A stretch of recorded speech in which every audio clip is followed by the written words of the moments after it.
in her past life, she made a pact with a demon. At 3 a.m, I just woke up. I saw her standing at the wall. Then shit hits the fan because... Oh, damn it. Any spirits here? Please show yourself. Damn fan.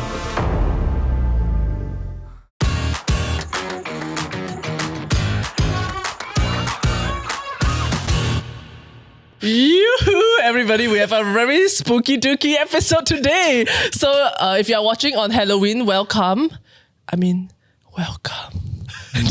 So unnecessary. Today we have a very special guest with us. He is actually the writer of a best-selling book in Singapore based on his very first extreme supernatural encounter. He has done exorcisms. He has done ghost hunting tours and more, I presume.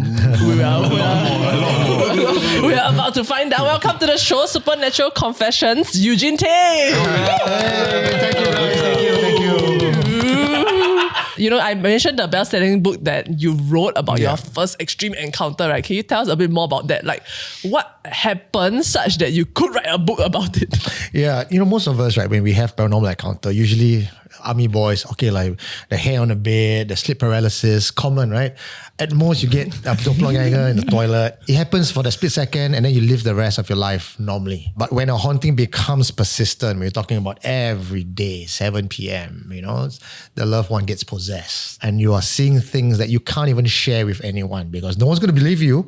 Entire society wants to detach themselves from a person's paranormal experience. And so I went through months of harrowing experiences, and some of the early case was, the first one I remembered was on 1st May 2012. Also the launch of Avengers. That's how I remember that. My then girlfriend and I were walking along the back alley, and then suddenly she looked up. She says, "It's there. It's there." And then she suddenly reeled backwards, like something hit her, and she started convulsing. So I took her to the side, thought maybe it's like epileptic fits or something, I pat her on the back. But the entire situation already is very spooky because back alley, evening, you're going to watch a movie and then suddenly she says, I see something, then she falls backward, right? Yeah. But at the same time, you don't want to unnecessarily scare yourself. You tell yourself, oh, it must be medical. So sure, go see doctor and everything. Doctor say, perfectly fine, maybe stress. And you buy into that. Yeah, I know, as crazy as that was, I can live with this. And then more and more things happen. Possession cases.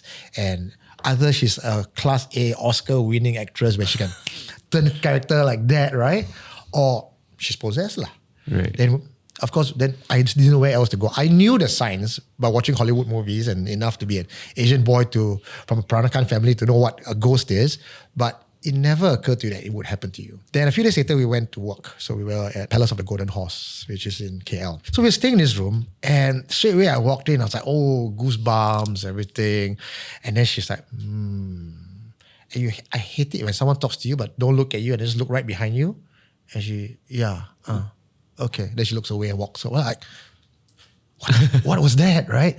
Then at night when we were sleeping, at 3 a.m, I just woke up. I woke up with a start, like, right?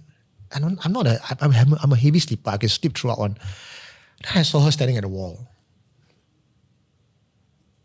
It's like, okay. Calm down. Baby, you okay? I walk beside, I flank her. Right? Tactical maneuver. Just in case she turn around and tactical maneuver, go around.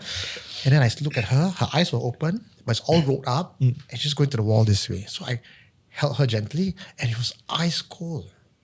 So I brought her to bed. That's when she started acting up. So I had to pin her down because she was struggling. What was she struggling for? She wanted to run out and jump out the balcony. What? So I had to I literally clothesline her off, trying to climb out the balcony, pin her to the ground, drag her to the bed, kiap her, like MMA move. And then the TV turned on by itself. Shit, guys. I know it sounds far-fetched. So telling anyone just makes me sound crazy. TV turned on by itself. And I still, in my logical mind, maybe I tussle, I roll on the remote control. Possible, right? Yes. You do everything to tell yourself it's not the ghost. Yeah. And then, just as I thought of that, it's as if she read my mind, the shower turned on. And then she turned to me and goes, "They are here." What? That one roll also cannot turn on. That's crazy. Then so I was like, okay, do I want to just leave and GTFO? because that was an option. Very understandable one. Right? Then I also thought of how she wanted to jump down. Yeah. And then can I live with that? So I'm like, okay, never mind, pray. Not a religious person, but at that point in time, I called all the gods possible. You know, I went from Christianity all the way to Judaism. Every single god I called, and I just hold her. Then she just, after a while, she just knocked out. But her eyes were closed. She was not struggling anymore, but she was going. What would you do? Curious me went in to listen. Right? So I put my ear towards her mouth. Then the whispering stopped. I turned back to her. Her eyes were open looking at me. Oh my god. Oh, like, okay, never mind. Hold her, I grabbed her by the hair and I tried to sleep the whole night. And the whole night she was just... So I had a BlackBerry at the time. Oh, nice. 2002, I had a BlackBerry. So I put it near her mouth and I recorded. Right? So it's safer, right? You got the whole arm's length thing. Next morning, she woke up, totally no recollection whatsoever. Zero recollection. And I'm there traumatized, right? And I told her the TV turned on, the shower turned on, you wanted to jump down. And she goes, oh yeah, you're dreaming lah. Bro, I was annoyed / pissed off / confused, right? You gaslighting me. And I was okay lah, never mind, right? But I got recording, what? So I played the recording. Chills, bro, because it's not even her voice. It's not her voice. So never mind. When I came back to Singapore, I went to meet the mother. Straight up, beeline from airport. She went back home. I went to meet the mother secretly. I said, Auntie, hear this. Then she said, what's so scary one? Then she looked at me. Is that my daughter? That was how it started. The whole snowball effect. Because then I realized that, the mother knows something, don't want to say. Can we unpack this? Because, right, okay, so this notion that, like, your explanation is the possession trying to cause her to jump off the balcony. Right, but then why did it need to wait for you to awake to see this? For you to wake up to see, to witness this? Right, so in my mind, it's like, is it because these possessions, right, are not meant for the person, the vessel that's being possessed, is for the person who's witnessing it to get traumatized? Because I have never had any of these experiences in my entire life. So to me, I'm like, maybe I'm just not chosen by the ghost to see something, right? But then maybe it's... Oh, you're very vulgar. I'm not. Are you not? I'm not. Oh, you're very polite, so you're level 2. I would say that Raja just passed the test to be my paranormal investigator partner.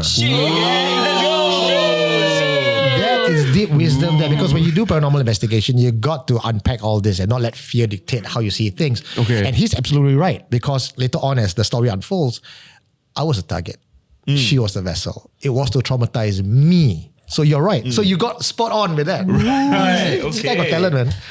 Alright. Talent. Yeah, Changi. So Supernatural Confessions. Let us know when study. Changi later? She okay. Then prior to that, you don't believe in this type of thing, right? No lah, I mean we are Asians, right? Can't say don't believe. No matter how skeptical we are, we still do the knock on hotel room 3 times. Please say excuse me, right? No, even if you don't believe. So there is that understanding the spirit world exists. So I would say that growing up from a Peranakan family, I was traumatized from a young age, you know.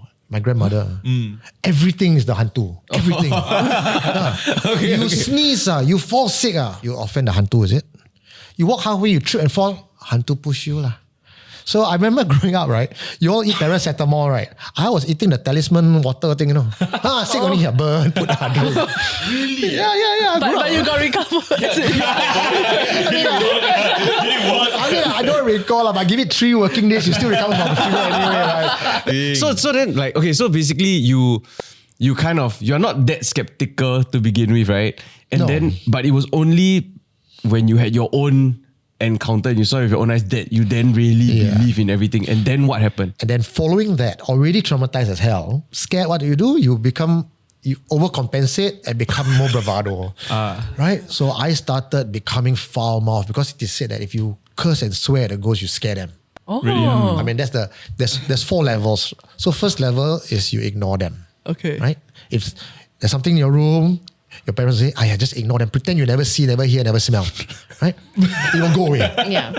Then second, you ask politely, I'm here to stay just 2 nights. Please don't disturb me. I'm here to just do my job. Then they usually go away. But if not, they still persist, you can escalate. Can I curse on the show? Yes. Curse only. Hey! Huh? Kuna, right? What if the ghost doesn't speak Hokkien? Hey, lu cakap apa? Try go through all the languages, right? Something's gonna You stick. take out the Google Translate. Hey, Shiva, that's not right. So that's usually how you would chase things away. And in army, when I was, I had a series of bed shaking, and I thought I saw someone headless shaking my bed. I got up. I was tired. I was pissed off. I got the fella. Oh, I thought your buddy. I thought it was my buddy because my bed was shaking this way. It's a double-decker type, shaking this way. So I like, hey, this bugger moving at night, jerking off or what, right? Then I just, the radio was like, Which one more scary? I looked down and suddenly, my eye. Something white flying. Very excited about it. Excuse me. Just smiling down. Yeah, please continue. So I looked down and the guy was also moving. He's sleeping. So I turned to the front thinking that, hey, this might be someone playing prank lah. So no ghost in my mind, no haunting in my mind at all. There was no preconceived fear. I set up on my double-decker bed. I looked in front of me and I saw, so it took me a while to register, 2 hands, right? Long 4. This was the camouflage one, not the digital, right? Long 4. But where the head was supposed to be, I could see through to the bed on the other side. Then I had to take a double take because not sure, the brain cannot connect yet. So see everything, picture everything. Then it sunk in. Then I realized it was a headless soldier in long 4 shaking my bed. Is there something to do with hands? Because I also saw hands in army. Like this, I've only had 2 supernatural encounters in my life, which I have gone on to explain with science. Okay, let's hear like, it. like in my head, it's like I'm thinking too much. So then it projects from my mind. So basically what was happening, right, is I have to stay over in camp. 6 people in an entire camp, a huge place, is very empty, right? So we are in the bunk and there's only 1 shower. So the guys were outside and then I was showering. And then I'm showering in a cubicle and then I see on the cubicle wall, right, 2 hands like put down there. They're like, whoever is next to me, don't kuai lan. So I just say like, hey, don't kuai lan. What are you doing? Then I knock. Then the hands just stay there, never move. Then I was like, cannot be. So I faster just put on my towel. I want to see who is disturbing me. So I get out of my cubicle. I walk over to the next cubicle. I open the door and then it's empty. Then I'm like, maybe I was seeing things, right? Or maybe the fella ran away or whatever very quickly, sneakily lah. When I step back to my cubicle, right, the hand is still there. Yeah. Then I panic a bit, so I just faster walk outside, right, to the guys that are smoking outside, right. Then I ask them whether anybody came into the toilet. And then they say nobody. So then I go back in, then it's just nothing already. So then I just tell myself like, okay lah, maybe I was just seeing things. You It's did the hands thing lah. Yeah. You did the level 1. Ignore. Ignore. No. One of the breaking point for me, mentally and psychologically, like I cannot put the toothpicks back in the tube, right? So as I said, bravado. So I sat her there and she was like really in a state. And this was months as we go along, probably about 6 months, having gone through medical checkup, MRI and everything, psychologists, and no problem, right? No But during tumor, this nothing. period, she still encountered. Still like she would fall unconscious, wake up, be a different person. Like if you imagine the montage scenes, she was like an old man, a young girl, someone who can speak a language that she herself could not speak, and a variety of even demonic, I feel, and also angelic beings come into her body. Fast forward 6 months later, I was in a mental state where I cannot handle it anymore. I put flour on the floor and she was sitting in front of me. I said, if you are here, you meaning the ghosts and spirits, if you are here, show me lah. Then I let out a string of expletives lah. Come lah, show me lah. When I did that, the whole point was not to see anything so that I can continue telling myself ghosts don't exist. But footprints appeared from her towards me on the floor. It was choop, choop, choop, choop towards me. And the distance is probably Raja to me, or maybe, even nearer. And straight, that takes the wind out of me, man. Like there is no more bravado, no more gung-ho-ness. It's like, sorry. So then I cracked because I felt bullied into submission. So the next thing, and I do not recommend this to all the viewers or anyone doing this, I threw myself into the deep end of paranormal research. I went to sleep in cemetery. I went to do everything that people say don't do. Like, go to crossroads, look beneath your leg, or take the dog stairs, rub your eyes, Find a cat and then walk across it. That one, armour. That one is the more Western side. So I did everything I could. And of course, hindsight 2020, you look back at what I've done, it's like, wow, man, there's so many ways that can go wrong, you know. But because of all that, I switch fear to excitement. Like say, if today your bottle just fly across the room, I'm going to rush there and try to make contact, as opposed to shutting down all of fear and running out of the room. I needed to fight back. Once I had that courage, I then started calling people. The first person I met, I thought was a Bomoh. In my mind, anyone who can cast spell is a Bomoh. That's it. Went to him. He stayed at Teban Garden. And in my mind, I was like, okay, this guy is going to be like the fetus in the bottle, and he's going to, clean house. He's a grandfather. His grandson. His house is Japan-y.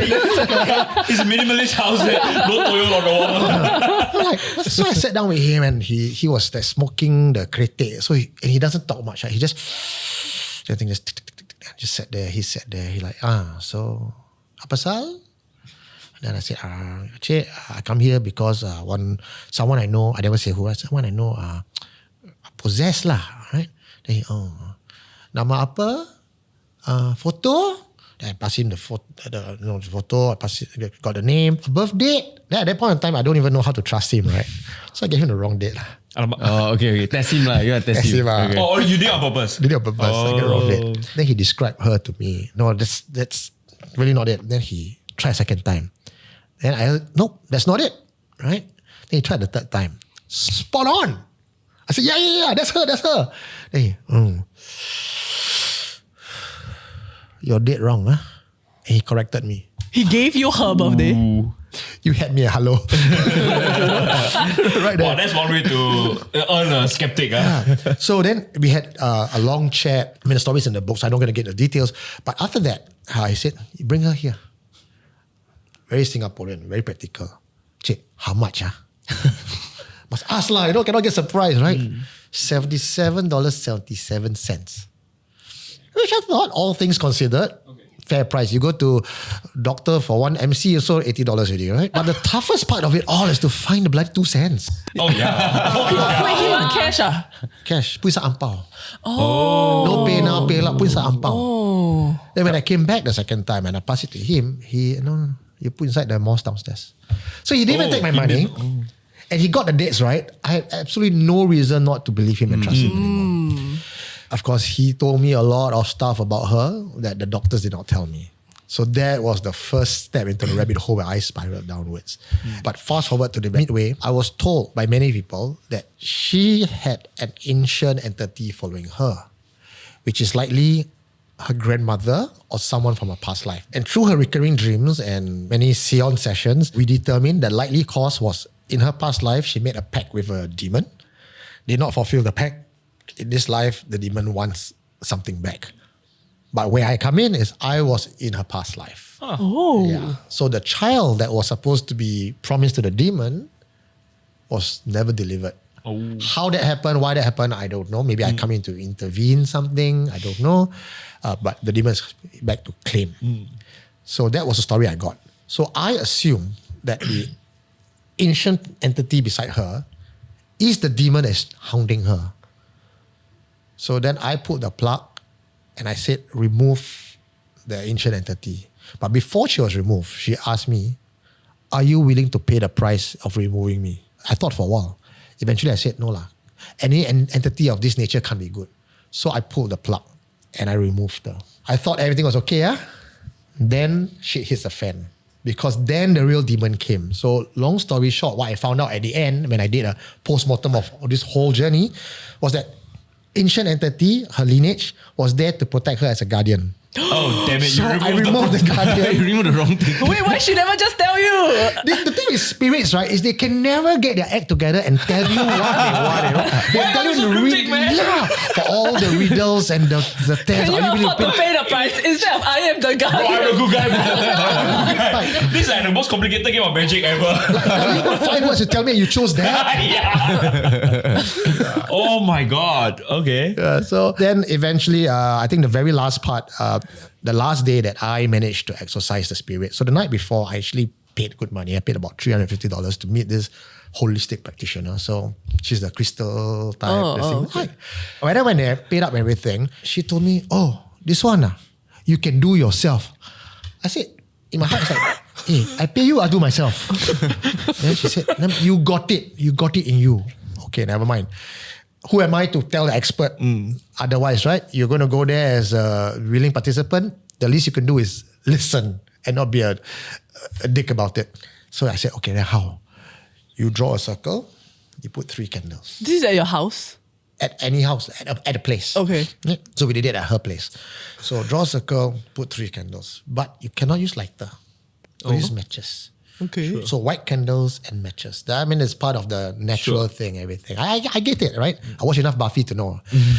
And you sit her in the center and then you say, okay, now summon the spirit. Because obviously she was a vessel, she can summon things, right? When the spirit is inside her, in the circle, you light up the 3 candles to lock the demon in the circle. With me. That's your idea. I said, okay, don't question, you're expert. Then what? Oh, then you will know what to do. Square box. I want my money back, man. She told me to get 1v1 without saying anything else.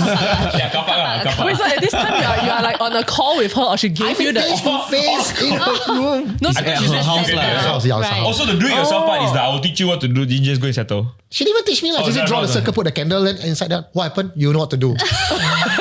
So then I went back down and I told my girlfriend, I said, okay, look, I don't even know how to tell you this, but you need to sit in a circle and then we're going to summon the demon. She's like, the whole 2 years you've been trying to unsummon the demon. Why you want me to summon the demon now? Like, because we need to trap the demon in a circle. And she's like, what? Then what? Then don't worry. Then I'll know what to do. Then she looked at me like, what was that? Like, yeah, right? So at that point in time, the doctor already said, you're going to not survive to the end of the year. This was in October. So by December, you're going to die. She got like blood disorder, bone problem, and it came out of nowhere. We already know the worst is going to die, right? So let's go, man. Like, rock on. So set her down, put a circle. And the worst thing was you cannot light the match and try to light the candle with a match because A, panicking, B, got wind. Third, this kind of match doesn't really work. So I've got to be creative about it. So I grabbed a whole stack of match and I got a windproof lighter. So I windproof lighter, light the match, light candle. What is this? Because I know what to do. the demon let him do it because he's like, respect. The 3 candle actually is dynamite sticks. Let's go, man. Then after that, she got inside and she... So, I mean, obviously I saw the signs. I knew the signs. I recognized it. And then the demon was inside lah. And at that point of time was fight, flight, balls in throat. It was... I didn't know what to do. And because I didn't know what to do, my mind was clear and blank. The gods just took over. The angels came in, whatever you want to call it, the universe, the cosmos, right? I just instinctively just lifted up my hand, put it on her forehead while she's still growling. I closed my eyes and all I could see was lights, like gold lights, purple lights, just light show, as if someone took a torchlight and just did this. I was curious. I opened my eyes, dark, just 3 candles. Closed my eyes again, saw lights. And then about half an hour later, I knew it was done. And I walked out. I looked up and I knew something has changed. Went back to the doctor. Doctor said, hey, cure, yeah, all these things, suddenly ailment all gone. Cannot explain. What? So that was the end of it. But I knew it was not the end because it was only a temporary stopgap measure to block. Previously for the 2 years, she was a Wi-Fi, no password. Anything would just come in. Then now it's just put a bit of firewall. So the demon cannot see her. But she needs in that time to train her own spiritual energy, whatever religion she's from, she needs to level up herself. Wait, and these various people that you found over the 2 years, right? They are from, like, how do you find them? So it's interesting. It's an interesting spiral. So the minute you find one and then you start researching online, you start doing crazy things. Sometimes I bump into people. Like when I sleep in a cemetery, I bump into someone else who's like, what are you doing here? I say, oh, this is what I'm doing. And he's like, come, let me help you. So along the way, you get people walking into your life. And if you believe in the whole idea that the universe provides, when you are onto your journey, your hero's quest, things just happen. Wait, sorry, you glossed over very important, but why the fuck are you sleeping in the cemetery? To challenge my sense of fear. Also separate from this lah. Remember there's one part I said I was so frightened, I broke down. And then I needed to tweak fear into okay, excitement. okay. Yeah, so yeah. I did all these crazy things. Oh, okay. Yeah, just to rewire my head. How long did you sleep in the cemetery for? Yeah, like overnight. But the worst thing about sleeping in a cemetery, I would love to tell you a ghost story out of it, but there's none. I encountered nothing in the cemetery. Mosquito. That's the worst. That's the worst. Yeah. Which is the best cemetery to sleep in if you were looking to Bukit Brown. Oh, I'll go Barnan. isn't it BTO now? No, that's Bidadari. Oh, Bidadari. So sorry. I forgot. I got my cemetery mixed up. I'm So so is sorry. this a clip? Which is the best cemetery to sleep in? How about the worst? Yeah, what's the worst one tonight? Bugis one, I don't quite like it. The Kramat. Bugis Kramat there. Which junction is it? No, between Lavender Behind to the Bugis. mosque there, is it? Yeah. Here's an advice. When you go and sleep in a cemetery and you ask for permission, so how you can find permission is given is you take 2 coins and you throw and you ask like the Chinese thing, the sempui, right? If it's the same means it's no. If it's one up, one up. The spirit of the tomb is obliged to give you safe passage for the whole night. If they agree. If you ask for permission and they agree. You ask every night, then like you annoy them, you'll be there after I tell nights, like, bro, go get a house, man. Like, Yeah, like another night. yeah, again. I need to start charging rent. Yeah, you keep moving down the neighborhood, like, okay. But like during these 2 years, like there was no point in which like either of you were like, let's just break up. Then maybe all of these things will stop. I honestly thought about it. There were many nights I just sat outside the house and go like, I can just walk down, turn right, or hop in my car and drive off. And I'm not even married. It's not my problem, not my fight, right? I couldn't. My personality does not allow me to just give up. I wanted to see it to the end. Then I saw it to the end, and then the relationship broke down because too much PTSD really. Like when I look at her, I just cannot see the loving relationship anymore. It's always a fight for me. Right. So we became friends for a while. Until then, we just lost contact. One day, we just lost contact. Right. Was she open to the idea of this explanation? Or did you have to like convince her? So we spent days unpacking, and I was, by then already I was writing journal, and I was like, you may not believe it, but read what I've gone through. This is my experience. Call me crazy if you want to. And she read it, and I know there was no way she think I could have BS 2 years worth and maintain that sort of craziness. Then maybe I needed to be checked in. But I also understand that from her point of view, I don't know, I don't remember. I'm not on the driver's seat. I can choose to pretend it didn't happen. That's where most of us are. We just pretend it didn't happen. Or no lah, something else lah. Right? But I could not pretend, so I had to write a book, and I didn't care whether people believe it or not. I wrote a book for myself as a form of closure. And then when I sold it off at Kinokuniya, they looked at me like, I know you say it's non-fiction, but I cannot put this in non-fiction. Can I put it in fiction? I'll like put it wherever you want lah. I don't care. Once I put it out there, to me, it's a chapter closed lah. Who believe, don't believe, I really don't care. Then people started calling me. Eugene, I want to share something with you. And the first person who called me was a 70-year-old lady, 70-ish, and she says, I have kept this story in my heart for 30 over years, 40 over years. I've never even told my husband, but I know you would believe me. Because of what you have gone through, you would believe me. Not a cent was exchanged. I forgot her name at the end of 3 hours later, but she said, I've finally unburdened myself. And I told her, you're not alone. And I spent hours like Uncle Agony just listening to people's story. Then after a while, I realized, cannot lah. Why don't I set up a Facebook private page, like a private, you can't even find it, can't even search it, just for survivors.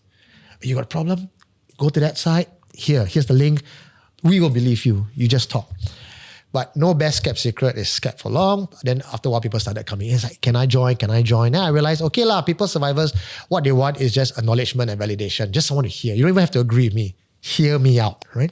Then around that time, I started doing podcasts because I was meeting so many different spiritual masters. Then COVID hit. Once COVID hit, I was already in the space of live stream and podcasting and YouTubing. The quality of my video was very chacha. It was just one iPhone SE with one cable and like go on the table. Can you clip here? The first version was just like you talk to the phone, okay? Right? I realized that the more polish I get, people's like, no, don't get too polished because we want it raw. Because when it's too polished, it feels fake and manufactured. So till today, 10 years, you still see me at coffee shop filming a guy under the void deck because that is how real experience is. Yeah, which is the misunderstanding that I got when I first heard about this. Because when I first stumbled upon your channel, right? Honestly, I'm quite skeptical. So I was like, I see this fella just like churning out ghost stories out there for entertainment kind, right? Then when I finally started watching your videos, right, and I was looking at the comments also, it's so interesting because it's really about a human experience. It's a shared human experience, and you are shedding light on and giving people an outlet as well, right? And building that community, which I thought was very interesting. Yeah. So before we continue more with the stories, right? I think this thing has been distracting me the whole video so far. Can you explain what is this demon dagger thingy? There were lots more items that I use, but I can't bring them out because those are real items that I use for exorcism work. Okay. It's like the Warren's room.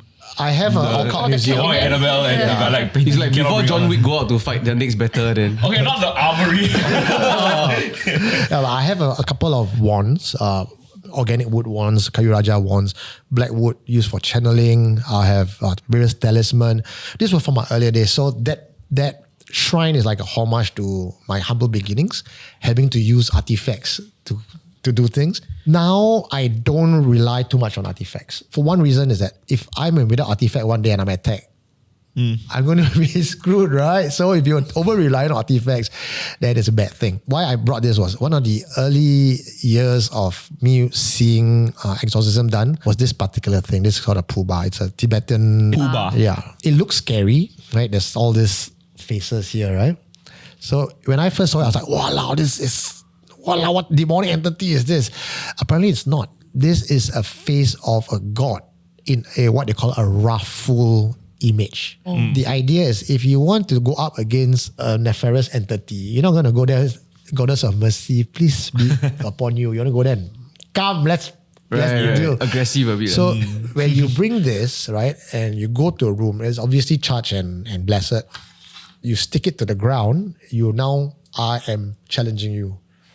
I'm controlling this space. Come. Wow. That's like laying down the gauntlet. Yes. This is the bam. So usually when you do construction work and all that, a thing like this or a kris, Malay kris, depending on which faith you are, will always be placed in a location. There are some government buildings in Singapore that has this or a kris placed inside. Like built into the building itself.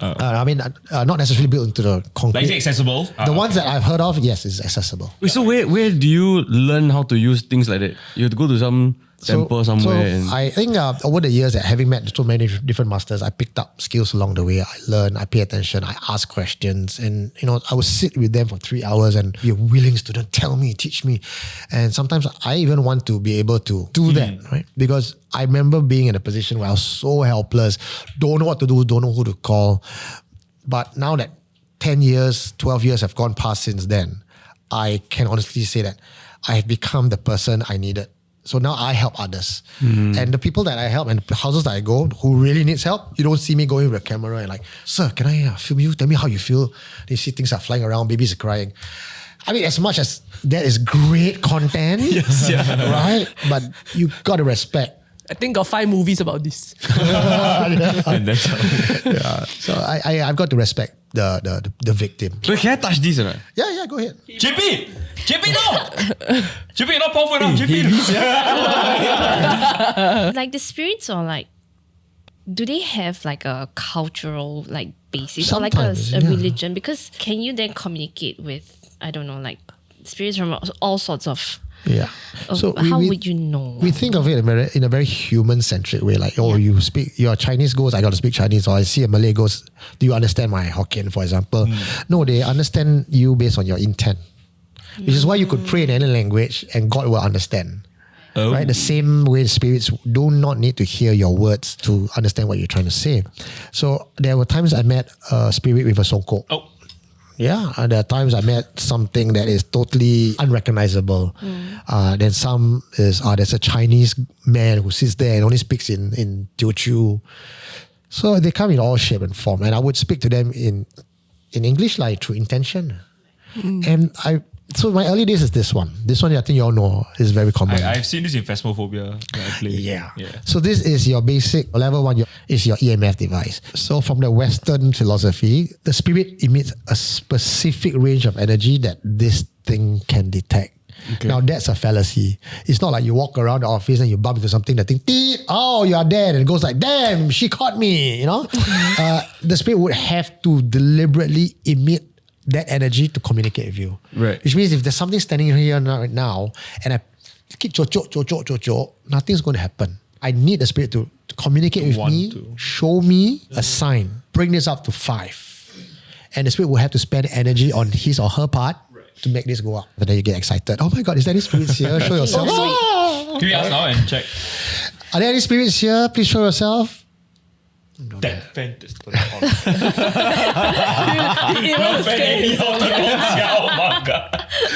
There's one time when I did that, right? And having done this 100 times, 99 times, you don't get any response. Mother Mary just fell off the altar.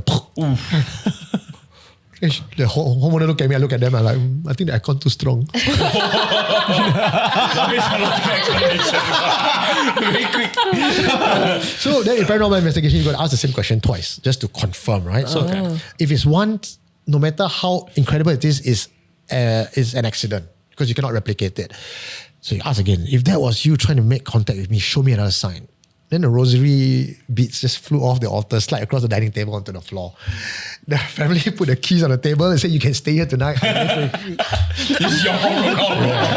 Hey, have you ever, I see your shirt, right? Have you ever, is that a tool you've employed? Not your shirt, but the Ouija board. Yeah, I tried. Sorry, I think of your shirt. That's all I meant. The idea of playing the Ouija board, right, as a channel, and I know if you look at the Western media, it's always frowned upon. And for a long while, I was very scared. But I realized that it's no different from using dowsing rods or crystal pendulum. You're just trying to connect. It's a communication tool. Sorry, okay, a dowsing rod is like you'll point me in the direction. That's the of water one, right? That's when you divine the water source, right? Okay, so it's L-shaped The rod. metal rod. And then you hold it very loosely in your hand and you just balance it in front. And as you walk, if there's water or there's spirits, it will cross or it will point to you the direction. PUB actually used it back in the 80s and the early days. To find the water, water. find yes. aquifers and They use it in the US, like the pioneers when they went out into the desert, Yeah. they used it. Another one that most people are a bit skeptical about is the spirit box. Because I say, I'm cycling through radio channels. Obviously, I'm going to hear something, right? I've studied all these devices as well, and I found that spirit box, it moves from channel to channel, frequency very fast, like under a second. So it's like, so maybe you can hear, you will not hear, hello, my name is Eugene, like a full sentence, because it doesn't stay on the channel long enough. You will almost never hear a clear word being spoken on the spirit box. That's one. And secondly, if you ask a question like who died here, and the newspaper report actually has the name of the person who died here, and the spirit box actually mentions that name, you cannot scientifically explain how that could happen. So because we cannot explain scientifically how that could happen, we can only state that this is an unnatural phenomenon caught as evidence on tape.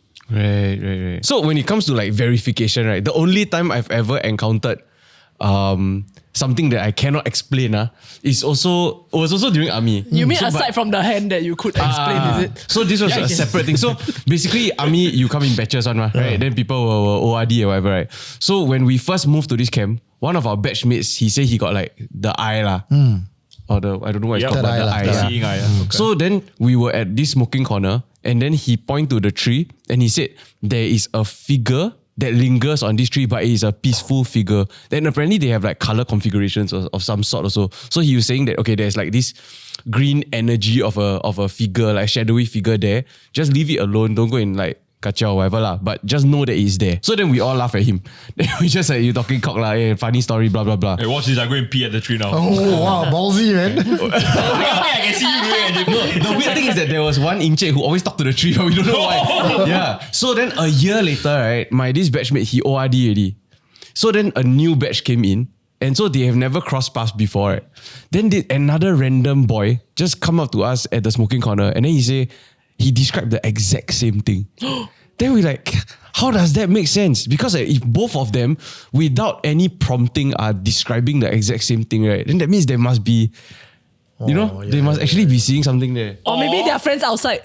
No, we try to check. We really try to check all connection. Like, no, they don't know each other. Always assigns a seer to that camp. Always assign one. There must always be one. Or maybe they were in the same group Yeah, that's the 6 who must stay in camp over the weekend. Must have one to watch. So I'm curious, right? Like, I mean, he just mentioned a peaceful spirit, but I think a lot of the people that you have to help or they come to share their story with you, they have survived a very harrowing incident. But are all ghosts like bad? Like, why are all ghosts trying to disturb me? You know? No, I know it's an unpopular opinion here, but the more I do supernatural confessions, the more I realize I think ghosts are very misunderstood bunch. They're very poor thing, very kasihan. Like they go there trying to, can you please help me? And then you got ghosts. You run away. Then like, wow, what did I do? Or sometimes when they didn't even do anything wrong, they just stand there. And then people fall down. And must be the hantu push me. Then what do I do?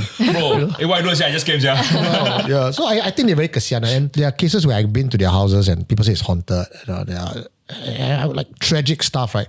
Happened in there. But I realized the ghost was totally clueless. She didn't even know she was a ghost. Oh no. She was just stuck there in a time loop. Oh no. And she was like, why are these people in my house? Yeah, so she started attacking them. But attacking them, like, you get like scratches or your health your energy just goes down.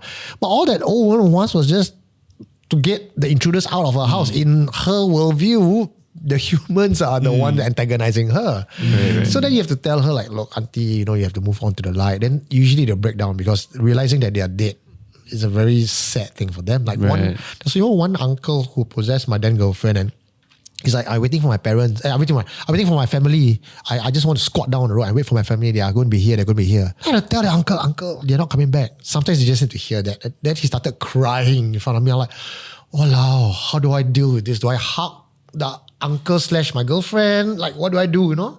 Then eventually he left. Then there's one time also there's a young girl who took her body. And she's like, all I want to do is play with you. Just play with you. Can you play with me? Can you play with me? Can you be my friend? Can you be my friend? Then I got so pissed off because she wouldn't leave the body, right? She was in my girlfriend's body. I was like, nobody wants to be your friend. I just get out. Then she started crying. That's kind of mean, man. Then I'm like, Bro, that's kind of mean, bro. He bullies you. Why you so mean? I feel like a dick, right? You are, And this is spirit, someone like, then I'm trying to, my mind's like, wait a minute. That's a ghost I'm talking to. So I realized that over time, ghosts are just like very much, they behave like human. So how many times was your girlfriend a vessel for spirits? Yeah, it's like countless. So I think something that a lot of people be curious about, right? Maybe you can give us an answer. Is where in Singapore is the most like haunted? Changi, bro. Oh, thank God. The hospital. No, The whole area. The whole Changi. Changi. For the full story, you got to come for my Changi tour lah. Okay, one go. But I pray tonight. but it's not that scary. I find that Changi tour is the most iconic tour I have because you're going in a very immersive environment. The place, abandoned buildings, and this is Singapore. You're not going to be abandoned for long. So sooner or later, Changi is going to be converted into like Seletar, gentrified and everything. But as of now, it's the place with the highest number of abandoned buildings. It's quiet, it's dead at night. Cab drivers want to go there. And we know about the old Changi Hospital. Everything else down the hill is haunted. Stretching down the beach is haunted. You got the Suk Ching Massacre. And you have the old Rain Tree, you have the old commando camp. You have what you call the Ferris Hill, F-A-I-R-Y. Why it's called Ferry Hill? Because the British saw ferries on the hill. So Things just make sense, huh? all of Changi has things, and then there are trees where people say there's Pontianak. Then you have rows of chalets, and if you know anything about chalet stories in Singapore, it's like every chalet is haunted, like every school is haunted. So it's the most haunted place. And why it doesn't bother people? Because it's in the arse end corner of Singapore and not in your own backyard. When you all were younger, did you all go to like OCH or that? During chalet, You got go also? Because just walk past. But No, then you got go in or not? never. No, we didn't want to trespass. Okay. I just saw my No old primary illegal school, stuff. but I used to go you in. go in, Yeah, because like I think way back in the day when I was like maybe like 18, 19, right? I think this was like early 2000s. Yeah, right? yeah, still can. Like we got no internet, no social media, all this, like nothing to do at night, right? So they're too young to go clubbing, all this, right? So then we were one fella just got their license, right? Then they will drive us. Then we go to Changi. You first of all you go to Changi Village. Then you drive past the the car park. The entertainment. Then after that you go up. Yeah, you go up. Then you find somewhere park already. It's then a you will- heritage trail. yeah. It really is. It really is. Then you will go up this very long staircase. Then you enter from some side gate. Then the building is always very eerie because like for some reason, even though it's at night, right, but the moonlight is just nice. So you can still see like a very nice like silhouette of the massive building, you know. Then you go in, you explore, then like there are all these different corners of the hospital that people have like, sometimes it's just like graffiti and all this kind of thing, right? But other times, right, there's just like one chair in the middle of a giant room. Then you don't know why. Then they will dare each other to like, hey, you go and see it. yeah. I was just there last night. And What do you mean? I took a You private check out or something? No, I took a private tour to Old Changi Hospital. Okay. Just to be fair, So in case, it's legal. in case the cops are looking, I didn't go inside. Okay. Okay. If you go by the back, the Hendon Hill, there is like a store post outside that you can go in. Okay. And I walked in, or my guest walked in first. Then he ran out. I was like, what happened? There's a standing broom.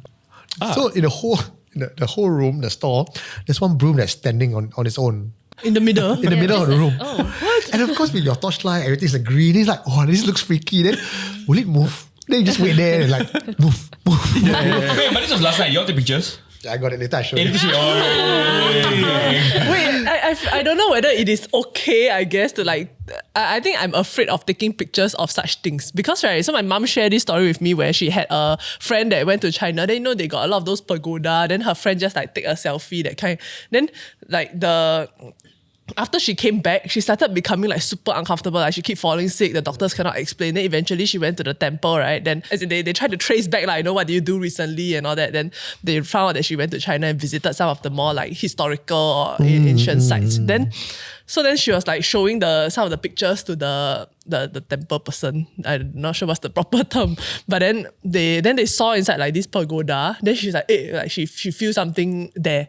And then she prayed about it, right? Then like I don't know whether they zoom in and they saw, or like she had like a message come to her, like there was like a spirit that was from the pagoda, like somehow like trapped inside.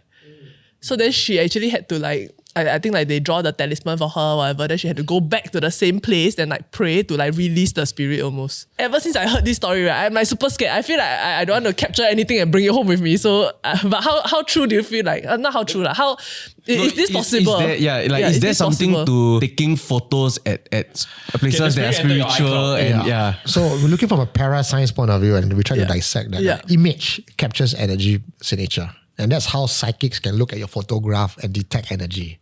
So that much we know. So I don't know whether it goes into, it's not the digital storage of the ones and zeros that is what traps energy, it's the image of it. So even if it's print or it's on your phone, that image, once it's shown, connects to that energy.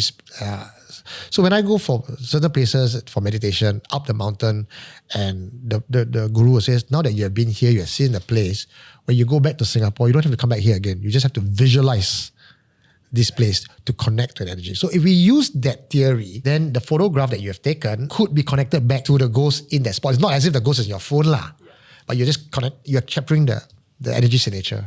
So how long have you been doing these tours already? Oh, the tours lasted about 3 years. When I first started, people thought I was crazy. No one's going to come for my tour. Like, who's going to come and go to haunted places? I said, I would.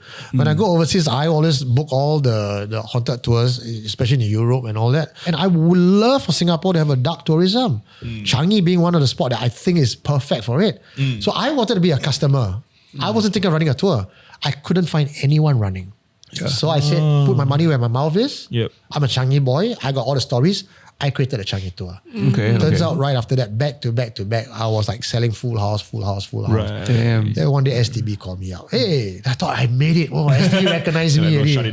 They're like, sorry, you cannot be running this. What? First of all, I'm not licensed to run a tour. I said, okay, then what you do? Pay fine or what? They say, pay fine or you go and take your license. So I took my license and I would talk about things that would fit my genre. The trainers and the guys was very uncomfortable. I remember they were going down Orchard Road and then everyone was like, yeah, this is Ion. You can go and do shopping, everything. Then it comes to me, it's like, yeah, so do you know what it was before Ngee Ann City was built? It was a cemetery.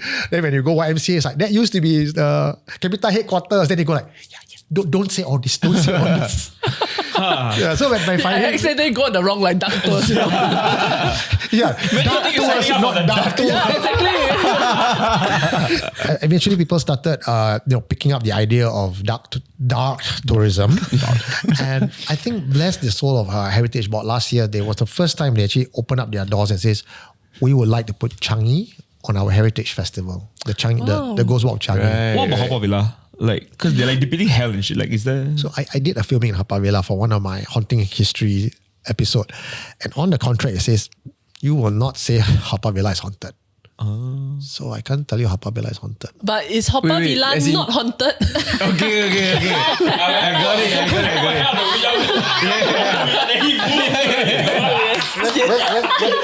Suddenly this side itchy. Do you know the story behind Red House and also White House? Yeah. Red House is at a spot between Pasir Ris and Loyang. It used to be abandoned, and it's if you do a bit of historical check, it's actually owned by CK Tang family. Why they don't stay there? I think there's a story behind it. Dispute of property. Every kid of our era, when we go to resort chalet during school holiday, will take a pilgrimage, walk through the whole estate, climb over the lion, over the fence, and go inside. Apparently, Must light the stick for must light incense or put cigarette for the lion. yeah. I say he knows his stuff. Right? So you do it, Yeah. Okay. So you climb in, and I personally have not had any encounter there. But the stories I've heard is like, although it's just a small house, you go in, you can get lost. There's one story was like, this guy was hiding under the table. Then he heard like someone was on top of the table. Then, hey, shh, don't tell them I'm here. Then he looked up, there was nobody.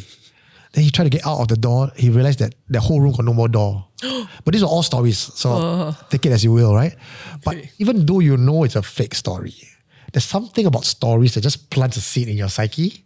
That when you go there, the next time it's like, wow, You cannot forget the stories. Yeah. But now it's taken over by some other thing that is even scarier than the ghost. A preschool. Oh no. The screams, my God. I think the hantu was like, oh, get me out of here. Matilda House is over at Punggol. So Matilda House was owned by the Cashin family. The Cashin owns another bungalow somewhere in the west side of Singapore. So this is another holiday home. And for unknown reason, it's never completed. And the house was there. Back in the old days, in the early 2000s, you find Matilda House called the White House. So there's Red House, there's White House. It's in the middle of a field. And in the far distance, there's all Punggol MRT. Right? So it's all empty. They couldn't tear down the place. Bulldozers would not work. Things would just fail. They decided to bring a spirit master to come in to bless, and they cannot remove the spirit. So what they did was, okay, we peace talk, negotiation. I will retain the house, but you don't disturb people. The spirit apparently said, okay. So now that Matilda House is the clubhouse of Treasure Trove Condo. Can we say that? Yeah. Okay. They basically built around it. But I can go into this place and use it for function room like that. Yeah. But the crazy thing the crazy thing is that you are building an entire condo project, right? Like, Around it. how can you not remove this from this plot of land? Oh, no, but they say heritage. Wow, right? I'm surprised at the amount of people that went to buy that condo then. Yeah. Because usually people are a bit pantang. But for this. Singaporeans, condo launch, they're always going to buy it. They don't give a shit. You build it inside a cemetery. I found out something about Singapore. Like, no matter what you claim, how haunted a place is, it does not affect property prices. Case in point, Mr. Bishan here. Like, no way affects. Sometimes I go on like trails, go and walk through like Marichi or some nonsense, right? Then sometimes, right, you stumble upon like random like toys or items on the ground. Right? Then I, in the back of my mind, I know people say don't pick up because it might be like cursed or contain like some evil energy or what, right? Yeah. Like what is that about? There are certain places where it's known for people to discard this kind of object. Marichi is not one of them. So maybe that's a kid walking and dropping something. But if I find a thing at Changi, I find a thing at Sembawang, there are designated places where people call it the buang barang, throw things. You'll find blanket, you'll find idols, puppets, dolls, discarded there. And surprisingly, the very next day, gone. So which means, low-key, government must be spending money to send someone to cleanse all this. Right? Because these are ulu places inside the forest, no? Yeah. Like there's no need to go there and keep cleaning it up. There's one time we went on a hike, and there's this tree with a lot of nails. Like some of the nails, like they have a copper piece with inscription and nailed to the tree. I'm like, wow, I mean, don't have to be a spiritual master. Logic will tell you this tree not right already. Yeah. Then my friend Gang Ho, right, I go and, hey, I think I want to pull out one and see how. No. He pulled out a nail. Oh, no. And we recorded it and I was like, just... No, why didn't you stop him? You said, hey, go. We also want to know what happened. Right? The science part take over and the curiosity. This idiot's going to do it. It's like, hey, don't. Wait. Let me record.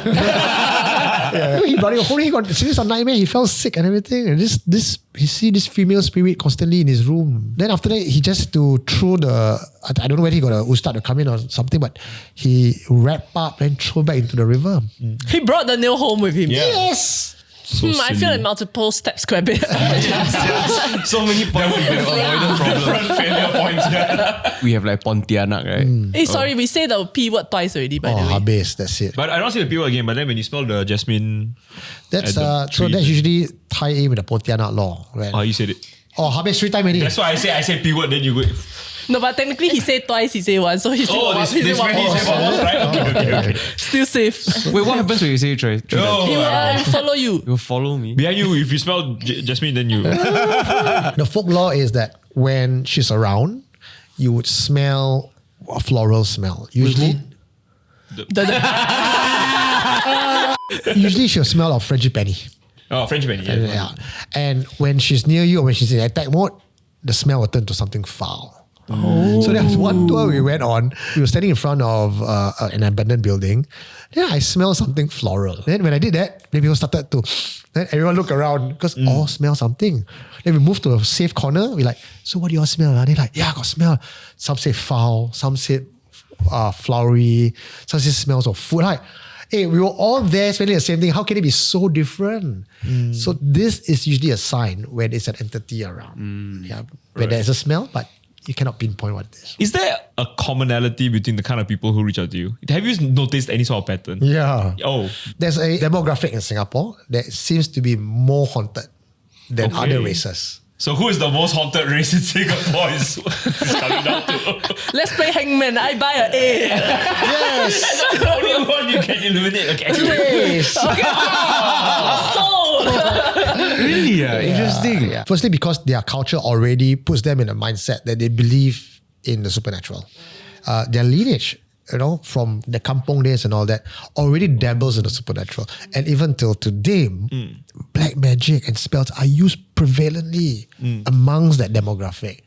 And even amongst, they will tell me, oh yeah, I will find things buried in my house because my neighbor's jealous of me. I do business, the other person attacked me because jealous of me. And when my father grew up with his friends in the Malay kampong, they were playing something called the jelangkong. The jelangkong is a wooden doll taught to them by Indonesian kids. You can put certain ingredients inside the empty coconut husk, put it on a stick, put clothes on the puppet, and if you chant the spell, the mantra, the thing will walk on its own. So they say, yeah, we used to play that in the kampong. Then we were sent out, we learned how to cast tuju, we were sent to our friend's house, then our friend will send us back. We send what? The doll? The egg, there's something called tuju, which is like a spell where I throw to your house to attack you, to cast a spell on you. They do this as games, so pre-internet. Next level. They already got Wi-Fi somehow. Internet they were. Is there like a most common spell or voodoo or what that gets cast in Singapore? Love spell. Lots. Does it work? They do it for BTO, bro. Anybody want to send one? Did you dare to welcome a love spell? No.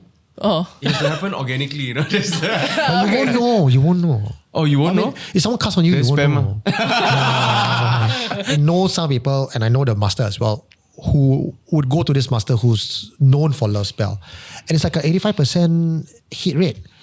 And I'm amused and I'm happy for the person who casts the love spell, and to the other person who's responding, I'm like, so I console myself believing that there's black love spell and white love spell. White love spell, like say for example, I'm making myself more charming, I'm making myself better, whether it's placebo or not, I am improving myself for the other person. And all I'm asking is the other person look my way twice. Oh, okay. Okay. I'm okay with that. That's where I draw the line. Yeah.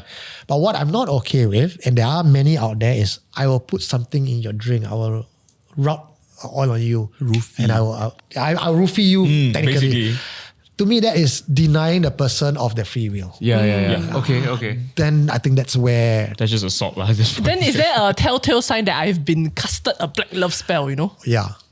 Like you then blur, you no night, no day, all you think about is the person. When the person actually, yesterday you didn't even think the person at all. Today it's like, all I could think about is this person. Can smell him even when he's not here. I just want to be with him. When I'm not with him, the ache is so pain, I want to cry. Yeah, so then that's like, but usually the person who kena the spell won't know because you're blinded in love. So that's the most dangerous spell. Black magic against you can still say, hey, something's not right in my life, man. But when you kena a love spell, you just don't know. Who are casting these things or who are offering this? Or are they go and try to find from internet or somewhere and try to learn themselves and try to cast it? You can't do this yourself. You got to go to Like a a master. Right? And that's the thing, right? Like you go and ask to cast for you, right? Isn't there a price to pay? Yeah, there's always a price to pay. And that Always price a- is not like just money, right? It's like you have to... most times it's money first. Okay. Unless the only time you need to pay a price is when you are taking another life. So a life for a life. Oh, okay. So if I want to kill my enemy, I need to sacrifice a life in return. Maybe I sacrifice my own life to take you down. Or the life of my firstborn. Or, there is going to be. But when I put my life on the line of blood magic, wow. Cannot break on. Have you had like a case that was like very tricky or very, very difficult to solve? Like maybe the spirit was very, very persistent or yeah. There's this one case. It's the house that the Mother Mary fell off on. The spirit had what we call a black flag. A black what? A black flag. Okay. A black flag means heaven/hell gave the mandate to this spirit to do what it needs to claim a life. Yeah. So I cannot do anything. Even the Tibetan master came down with this thing. He put all the thread around the house. He's like, I know what I'm dealing with. This is not my fight. Oh. He knows when he's outmatched. Because there's a case where this Taoist master, Taoism fight spirit in a very aggressive manner. There's no negotiation. You GTFO or I'll banish you, right? So the two spirits that was haunting a young 5-year-old girl and the master was trying to save her life, the spirit says, we have the mandate to take her soul. Then the master was like, no, I cannot let this 5-year-old die. So he did if you want her, you got to go through me. His wife and child died. Oh my He God. could not stop. Nothing he did could stop. How did they? One jump off, there were like tragic accidents. Yeah, so then so there was another master that intervened. The master said, no, I'm not here to change your mind. I'm here to ask you a question. How long have you been taking revenge? He said, 3 lifetimes. How much more you want to claim? Every single lifetime possible until the end of time. Master was like, you're not bored. Don't you want to reincarnate? I can help you reincarnate. So turns out the spirit was like, okay lah. I've taken 3 of a reincarnation, right? I'm done. So that taught me one thing very, very, very wisely in paranormal investigation. You don't always have to go down and sledgehammer everything. Sometimes negotiation is the best option when you're dealing with exorcism work. The art of the deal. I've also heard that like people who have like weaker immunity or like their yin and yang are not that balanced, they are more likely to be possessed. I think possession is not easy. People may get attachment. There's a difference between attachment and possession. Right. Possession is when the thing go inside you, control you like a puppet. Very, very rare. Even if you are sway and sick, you still don't get possessed. You got to be born of a certain sign and star in order for you to be a vessel. And that's why not everybody can be a tanki also. You got to be born in a certain star. If you are wishy-washy, your yin yang is not strong, your health is weak, you're constantly not enough sleep, not enough water, you're fighting with your loved ones, you're just depressed, it makes you an easy target to attract things to be attached to you. And prolonged attachment can cause illness, prolonged attachment can cause depression, and even lead towards mental illness. I've heard from my friend who has a friend of her kid being able to see in their house. And then the priest was saying to them that the kid has to close the third eye before they turn 3 years old. If not, it will stay with them for life. So it was before I had Ollie. So then after that, I think last year. So last year I went to Bali for a friend's wedding. He was just crying non-stop. We thought he was tired and all. The thing is that because I believe in it, but I also didn't want to believe that, there could be something. We got someone to carry him who is a strong believer in Christ. And then he calmed down for a while. Then after he started crying again. The only thing that stopped him from crying was after we left the place. I think generally the folk believe 6 and below, they can see things, they can see angels, and they're so innocent. They obviously can see something harrowing. I've not heard about if you don't close by 3, you will not be able to close it. I've not heard of that. But maybe there's some truth in that. And parascientific explanation about that is because their crown is a bit softer and their worldview, their perspective is not sullied by rational thought. So they can see angels and fairies and all that in the world because they've just been reborn. They're so close to the root, the other side. Until when they go 12 and hit puberty, that's when most of this gift naturally stop. For the general people, right? Yeah. Is there something that they can do like right now, right? That can like give them like, I guess, some extra protection, Oh yeah, drink lots of water, have good sleep. That's rule number 1. Okay, dog. So their mind is shut. Have lots of sleep. No, have enough sleep. What is enough? 8 hours sleep. Basically, don't be the kind of person that comes to work every day like, I wake up, I'm damn tired. Actually, it's me. I sleep at 3 in the morning every night because I doom scroll. Careful. Right? Is that spirit in my iPhone? Is that spirit in my TikTok? Because when you are physically weak and you are mentally weak, that's when you are susceptible to. Oh yeah, like you mentioned earlier. Yeah. Okay. So the next part is harder to achieve, but it's also important, is to have love in your heart. Because love is the opposite of bitterness, hatred, and depression. When you have love and you're shining bright like a diamond, right? Rihanna. Yeah. You become a natural repellent for things that want to feed off negativity. And even toxic people will want to avoid you because, you're so annoyingly refreshing for them. But it's when you start to badmouth, bitch, complain, negative, the world, then you are vibrating at that level. So the way to be defensive against the dark side is to be a positive person. And the way to be a positive person, if you cannot just walk around and be a psycho with a smile on your face every time, go into meditation. Because you allow all these negative thoughts to just float away. Just now you mentioned the light that we have to exude, right? So I've heard, especially during 7 months or whatever, because humans, we got 3 lights on us, like shoulder and then the head. So now I'm covered one. That's not very good. But anyway, so then they say, right, if you feel anything like spooky, like call you or what, right, you need to like full turn, like to maintain the plane of light to shine. Like some 180-degree rule thing, right? You cannot block one. Yeah. Show all Is that 3. true? Honestly, I don't know, but I still follow that till today. I'm not risking it to find out. When I went to Ubin about last month, and there was a tour guide in front of us. There's 2 tour guides. So he's in front, I take the sweep at the back. And as I'm walking, I heard like there's another pair of footsteps echoing behind me, like ch. Then I started quickening again. Then the footsteps ran after me. So I didn't turn this way because I know my grandma said cannot turn, got 3 lights. Whether or not, I don't know. Don't question grandma, just do it. So I turned the whole body. Or he needs to jump. Don't turn the head. Nothing there. How do I differentiate between like, I guess somebody who's trying to scam me versus somebody that is authentically trying to help me when it comes to this area, you know what I mean? Yeah. Because at the end of the day, there is going to be an exchange of service and that kind of thing, right?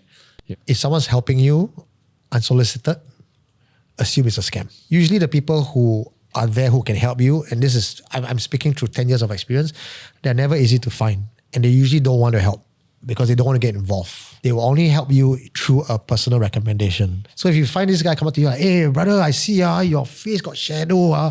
Hey, I think you kena something, you better come help you cleanse. That one you sus. Right? Because no master worth his salt is going to walk up to you and give you that unsolicited advice like you need help. So we've come to the end of a very, very interesting episode. So thank you so much, Eugene, for your time. So far, our office got no ghosts that want to communicate with us, and we are thankful for that. Wait, can I try one last time? Okay.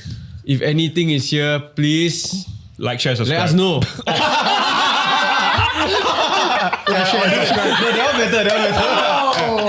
Yeah, so we hope to continue to live in peace with everything around us. Like, share, subscribe. We'll see you in the next one. Bye-bye. And have there been cases where you go down already and then you listen to them, then you say like, then you tell them like, actually no, go to hospital. I tell you a case lah. He was a very serious kid, right? Young kid as well.